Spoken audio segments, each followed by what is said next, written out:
Hayyeen ashamaa jaallatamtoonni kabajamtoonni maatii chaayinaan abeeluuf nagaan waaqayyoo isiniif haa ta'u. Akkam fayyaa keessanii jirtu galata waaqayyoo. Ani nagaa kooti, nagaa guutuun qaba, waaqayyoof haa galatu. Isinis akka nagaa guutuu qabdan abdiin qabaa waaqayyoorraa. Har'a waan bareedaa isinii qabadhee dhufeen jira. Akkuma kanaan dura barnoota kiyya itti fufeetiin jira. Warreen har'areef gara chaanaalii kiyyatti dhuftanii aanaa dhufu isiniin jedhee jira. Noora gara chaanaalii kiyyatti dabalamaa isiniin jedha. Warreen dura na hordofaa turtanis immoo kunoo har'a waan bareedaa isinii qabadhee dhufeen jira. Kunoo kana fakkaataa har'a isinii qabadhee dhufeeru. Baay'ee faayidaa hedduu kan isinii qabu rifeensa keessan haala bareedaa ta'een kunoo haala kanaanii yeroo gabaabaa keessatti isinii dheeressuuf akkasumallee baay'ina isaallee isinii dabaluuf karadii isaallee bareedaa isinii gochuuf baay'ee filatamaa kan ta'e isinii qabadhee dhufeen jira. Hundi keessan na wajjiniin hojjedhaa. Maalinni ijattanii akka hin yaaddoofne seeraan ilaalaatiin akkaataa ani itti hojjedhe kanaan hojjedhadhaa, itti fayyadamaa. Amma gara hojii isaatti lindhaa. Asumaan like, share, subscribe godhaa. Namoonni kamillee chaanaalii warri qabdan warri hin qabnes like, share, subscribe godhaan na jajjabeessa.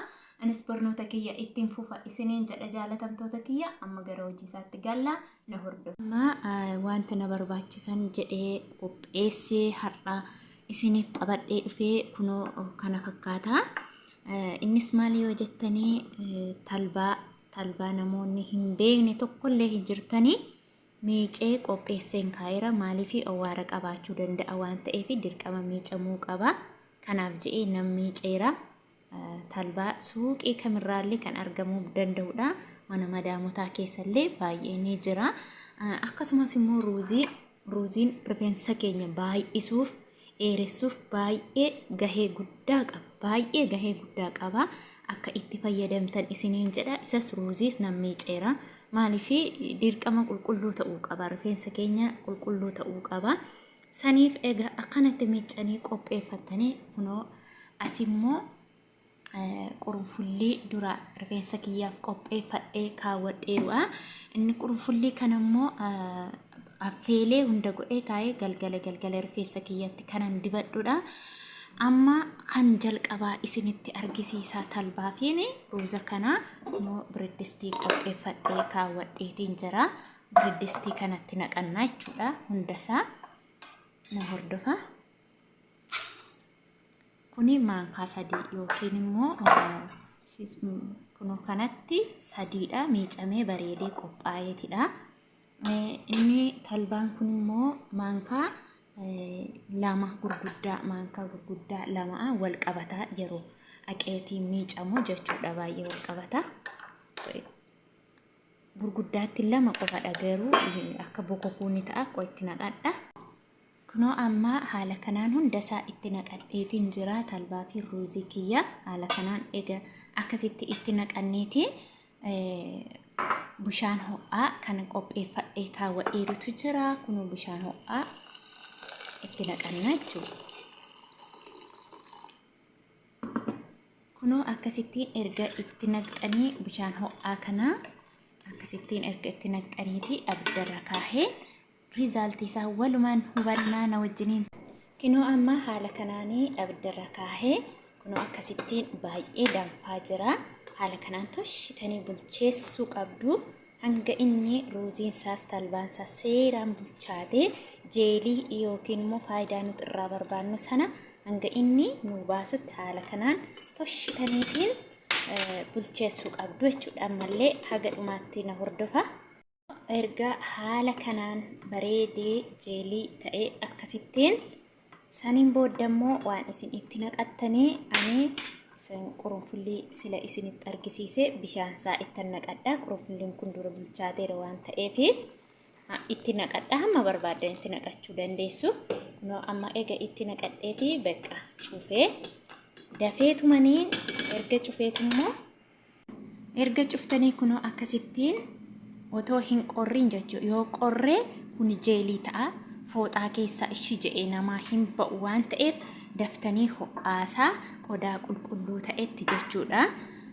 gingilchaatiin otoo isin hin rakkisiin fooxaatti gochuu baay'ee otoo isin hin rakkisiin daftaniitiin kanatti naqattu jechuudha. Haala kanaan booda yeroo qabbanaa'u aqee waan wal qabatuuf jechuudha.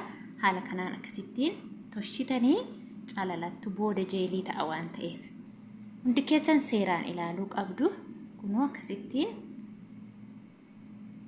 calaltanii. Kunoo amma haala kanaan calaladhee bareecha'eetiin jira. Kunoo kana fakkaata. Jeeliidha. Takka ture kuni baay'ee furdaa ta'a. Baay'ee furdaa jechuudha. San immoo kunoo kana fakkaata. Hundasaa haala kanaan calalee keessaa jira. Isiniin jedhaa ammallee diba'ee nan isin argisiisaa. Turtiin keessan anuma waliinaa ta'u. Hayyeen jaallatamtoota kiyyaa kunoo deebi'ee dhufeen jira. Wanta hojjedhe hundumasaa dibadhee isinitti argisiisuu qaba. Yoomiyyuu waan an ofii koo fayyadame sodaa tokko malee akka isinitti fayyadamtaniif kunoo amma dibadheetiniin isin argisiisaa. Isiniin jedhaa wanta tokko warri dhibee rifeensa wanta tokko himattan dhugaan isiniin jedhaa amma yeroo gabaabaa keessatti jijjiirama guddaa irraa argachuu ni dandeessu. Ani rifeensi kiyya akkana miti ture dura baay'ee irraa jijjiirama argadhee jira. Dhugaa dubbachuuf taanaan itti fayyadama. Ani yeroo hedduu itti fayyadame suuqii irraa waan tokko argachuu ni dandeessu. Kunoo kana fakkaataa rifeensi kiyya baay'ee naa eeratee jira amma galata waaqaatii. Dura akkas miti. Dura kunoo karaa lamaan saallee hamma ishee kanaa galtee turte. Hamma ishee kanaa. Demmoo dhaqee baay'ee keessumaa muruuziin baay'ee baay'isa baay'ee. Amma kunoo diba'eetiin nan isin argisiisa. Jeelii ta'ee jira baay'ee.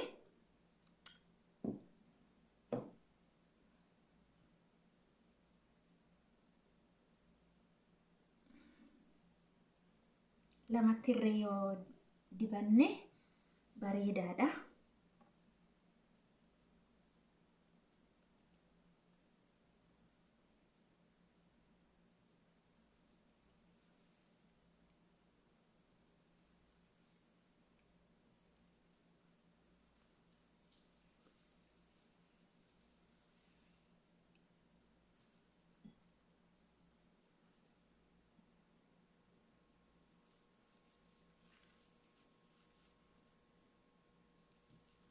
Keessa isaa akkasiin lixutti toshaatiin hanga qarqara isaatti itti dibaa.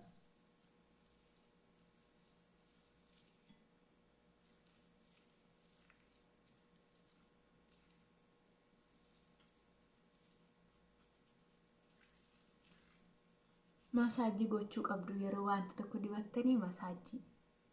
Haala kanaan baay'ee nama maraara dhugaa. Baay'ee des nama jedha.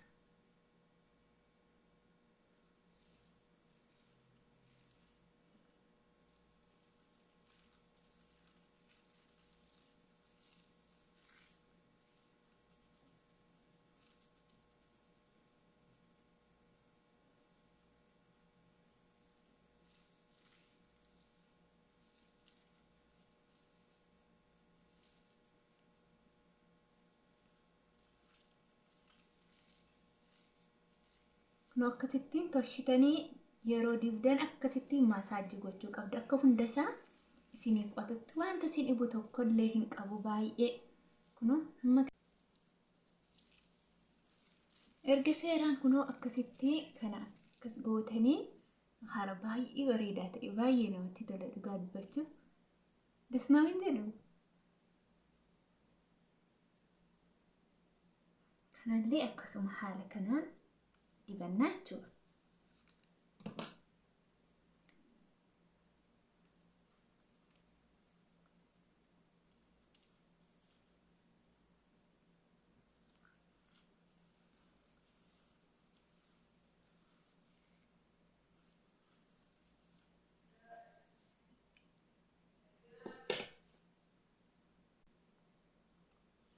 Kunoo akkasitti erga hundasaa waliin gootanii masaajii gootu.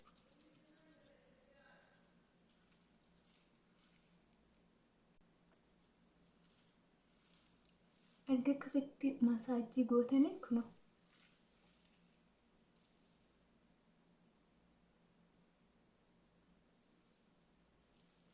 yeroo keessan irratti qo'attanii masaajii gochuu qabdu. asiinis akkanuma.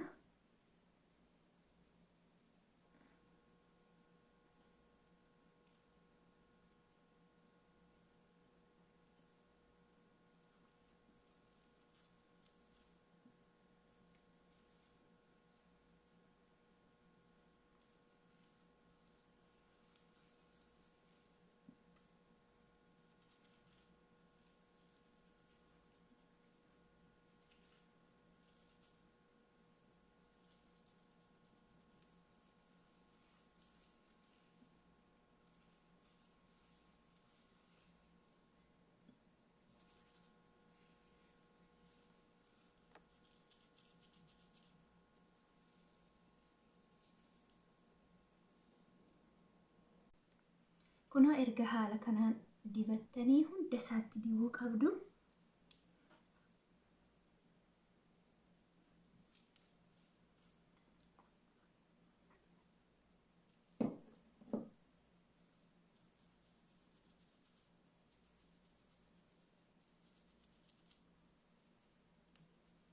Akkasitti maasaajii go'aa toshaatiin jechuudha.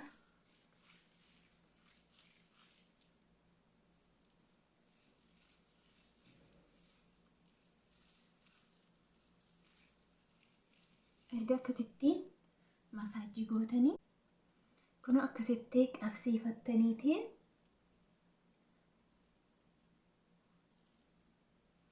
waanuma simbira jiru peestaaliitiin xiqqoodhachuu jechuudha.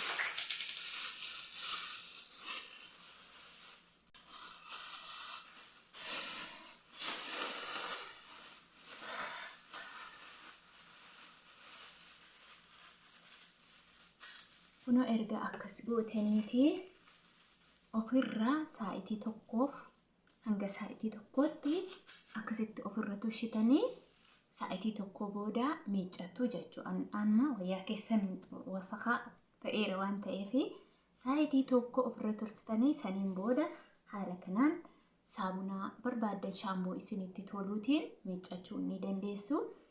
Akka viidiyoon kiyya isinitti tole abdii guddaan qabaa. Warri hundi keessan viidiyoo kiyya argitan hanga dhumaatti daawwadhaa, laayik, sheer, sabskiraabii hin dagatinaa isiniin jedha.